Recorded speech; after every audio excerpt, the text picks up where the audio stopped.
What's going on, guys, and welcome to another Doctor Who classic review. Today I'm going to be reviewing the 5th Doctor Peter Davison story, Castrovalva. This is the first ever 5th Doctor story. It also happens to be the first 5th Doctor story that I am reviewing. As you know, on this series of classic reviews, I just kind of review episodes when I kind of get them on DVD. That's why it's so random. It just so happens that this is kind of the first 5th Doctor story I've gone out and got on DVD, apart from Kinder and Snake Dance, which I have region 4s of, but I probably won't be reviewing reviews of them for a while, probably not until I get the region 2s, but yeah, it just so happens that the first ever Peter Davison DVD that I'm reviewing is also the first ever Peter Davison story altogether. So this is Castrovalva by Christopher H. Bidmead. The Doctor defeats the Master's plans to hold the universe to ransom, but at a high cost to himself. Plummeting from the Pharos Project radio telescope, the Doctor regenerates. The Time Travelers escape the Master's clutches, but the Doctor's regeneration is failing, and Adric goes missing in the depths of the TARDIS. Only Nyssa and Tegan can save the day, steering the time ship towards the city of Castrovalva, renowned for its healing powers. But evil lurks at the heart of this rural paradise. So that is the basic synopsis, the basic kind of starting plot for Castrovalva. Yeah, like I said, this story seems to be, I don't know really, especially for a you know, post-regeneration story, a Doctor's first story, it's not particularly highly regarded. Some people quite like Castrovalva. I definitely wouldn't I don't think anyone really considers it a classic 10 out of 10. I've seen a couple of people give it 7 or 8 out of 10. I've seen some people give it, you know, as low as like a 3 out of 10. So it's not one of the really high rated stories, but some people really like it, some people don't really like it. But anyway, we'll start off with the cast for the story. First of all, Peter Davison as the 5th Doctor. You know, he's great. Let me just say it right now, he is great. Even though this is the 5th Doctor's first story, this wasn't the first story that Peter Davison recorded. They actually did his 3 subsequent stories first. They did Fourth to Doomsday, Kinder, and The Visitation, I believe. They did all them 3 first and then came back to Castrovalva and recorded this 4th. So, you know, he's already really into the role by this point. He knows what he's doing, he knows how to play the Doctor, or his version of the Doctor, and he's really good. I mean, I've always quite liked Peter Davison. I think I liked him more in my early days of watching Classic Who. I liked him more, I think because he was this younger actor to play the Doctor. He was the younger Doctor of the classic era. I kind of liked him more. Nowadays that I've kind of seen every Doctor a bit more, he has moved down a little bit on my rankings. I just don't find him to be as engaging and as interesting as some other Doctors, but he's still a good Doctor, don't get me wrong. I still really do love the 5th Doctor. As for companions, we have Matthew Waterhouse as Adric. Yeah, I mean, I said this in Legopolis. I also said this in my Keeper of Traken review because he was in that too. Adric isn't great. Adric's not a great character.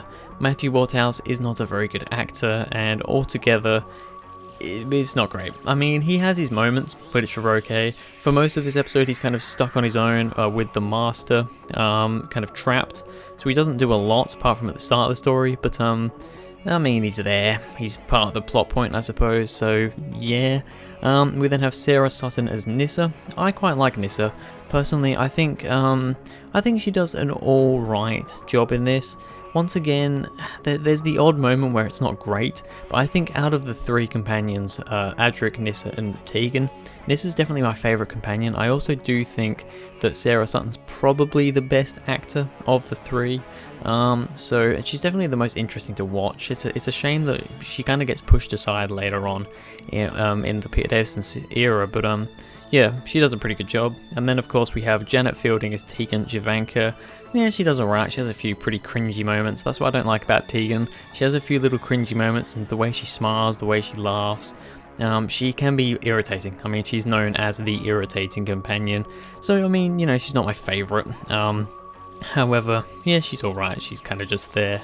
The only other real cast member to mention is probably Anthony Ainley as the Master / the Portreeve, which I will get on to soon. But yeah, Anthony Ainley, he plays the Master in this one again, like he did in Legopolis. You know, his second appearance this time, 3rd if you count at the end of the Keeper of Traken. And he also plays Portreeve, which is a character who we don't realise is actually the Master until right at the end, but I will talk about that in a minute because I do have something to say about that. But yeah, altogether, Anthony Ainley, really good job. I love him as the Master. He has a few slightly creepy, over-the-top moments. I think he's a little bit over the top sometimes, but, you know, he's not too bad. Alright, so we're going to start off with the good things of Castrovalva. Starting off with the newly regenerated Doctor acting strange and acting like previous Doctors. I love this. We've seen this a lot in New Who actually. I think the 11th Doctor did it a bit. The 12th Doctor did it a bit actually towards the end of his era, where they kind of act out moments from other Doctors. So I mean, the 5th Doctor, he says a couple of lines from the 1st Doctor, he acts like the 1st Doctor, 2nd Doctor, 3rd Doctor, and 4th Doctor. And I thought that was really cool, and I think Peter Davison did a great job. I especially liked his 2nd Doctor one. I think it was great when he was, you know, saying, "Oh, Jamie, Jamie." I think he did a really good job, and he almost sounded like Patrick Troughton. It was great. I mean, yeah, and altogether, the Doctor being strange and weird straight after regeneration, that's what you want. That is what you want from a regeneration. You don't want him to just be normal, you want him to be a bit more wacky than usual, be a bit strange, and yeah, that is exactly what he does.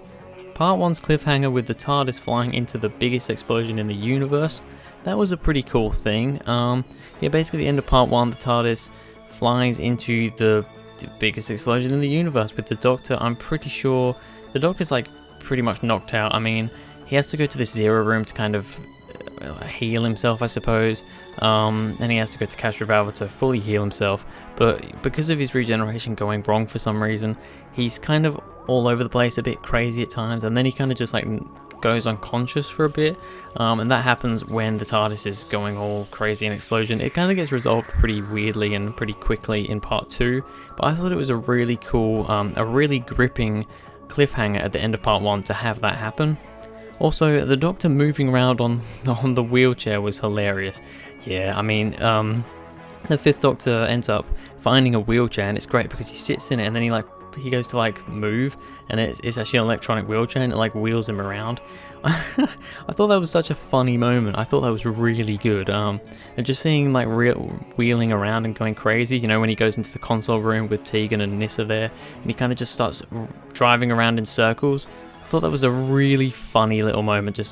I love a bit of humour in Doctor Who, that's great, and Peter Davison does humour very well.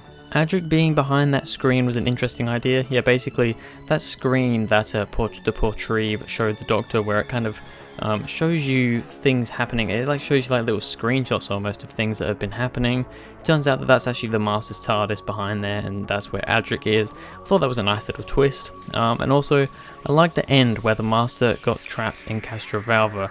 Yeah, basically all the Castrovalvians, I don't know what to call them, the people from Castrovalva, they were all like grabbing him because they realised that he was the Master, he was evil, and they kind of held him back as that kind of the cave that he was in got kind of destroyed and got, you know, it all crumbled, and I thought that was a really cool little end for the Master at that current point.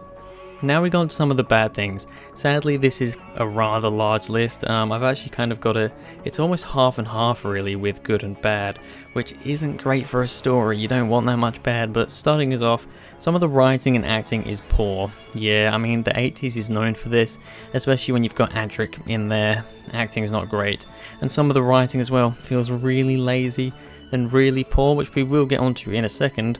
Next up, the Doctor floating in the Zero Room looks bad. Oh yeah, when the Doctor has to go into the Zero Room and he's like, oh, I need to go to bed, and it's an invisible bed. But I mean, obviously, I guess for the time it probably wasn't too bad, but that's the sort of thing that's really aged now. It's so clear that he's on a green screen. He's got a green screen behind him, and he's just laying there kind of floating around. It looks absolutely ridiculous nowadays.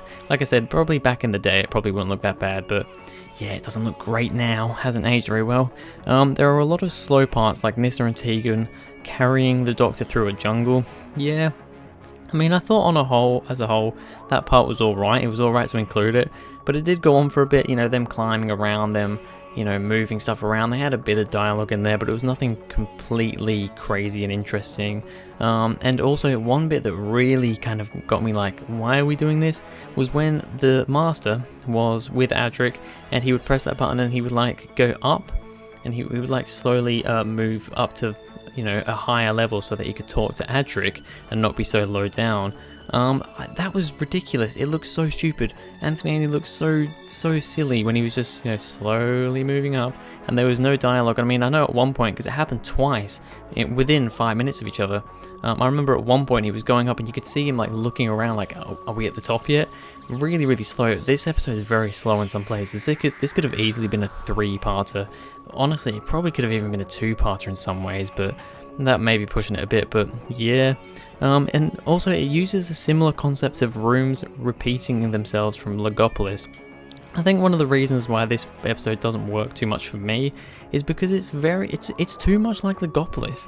It has a lot of similarities. I mean, it's a 4-parter for a starter.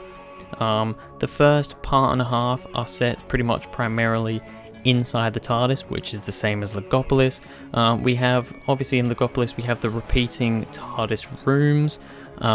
We also have that in Castrovalva, where they go to Castrovalva and all the rooms kind of repeat themselves because time's folding in on itself, so that's a similarity. We've obviously got the Master. It turns out that the Master's actually been there all along and been doing stuff behind the scenes. That's the same as Logopolis as well. Castrovalva just feels like Logopolis 2.0, and that doesn't interest me. And then finally, it was fairly obvious to me that Portreeve was the Master. You can just tell by looking at Portreeve that it's Anthony Ainley, and because I knew the Master was in this story, and really, let's be honest, we all did, yeah, it was obvious that Portreeve was going to be the Master, so that was also a bit of a disappointment. But yeah, on a whole, Castrovalva, what is it like? Well, I definitely recommend watching it because it's the first 5th Doctor story. If you're a 5th Doctor fan, you've got to see this story because it's where the 5th Doctor Peter Davison began. Obviously, if you're a collector, collect the DVDs. You know, I'm going to collect all the bad episodes, the Leisure Hive and all that sort of stuff. You know, Time Flight, but not that I want to, but I'm going to collect them because I'm collecting. It's the same with Castrovalva, however, this is definitely better than those stories. If I was to rate it, I'm going to give it a 5 out of 10. It's just kind of in the middle. It's not average. I consider like a 7 out of 10 to be average. It's definitely below average, and I do prefer Logopolis to this. But it has its fun moments. Like, I think the Doctor, Peter Davison, is great in this. There's a few little funny moments and interesting ideas in there, but altogether it's too slow, and it's far too similar to Logopolis, the episode that literally came just before it. But anyway, that's going to be it for this video, guys. Thank you very much for watching. If you enjoyed, please go ahead, like and subscribe, and I'll see you guys in the next video.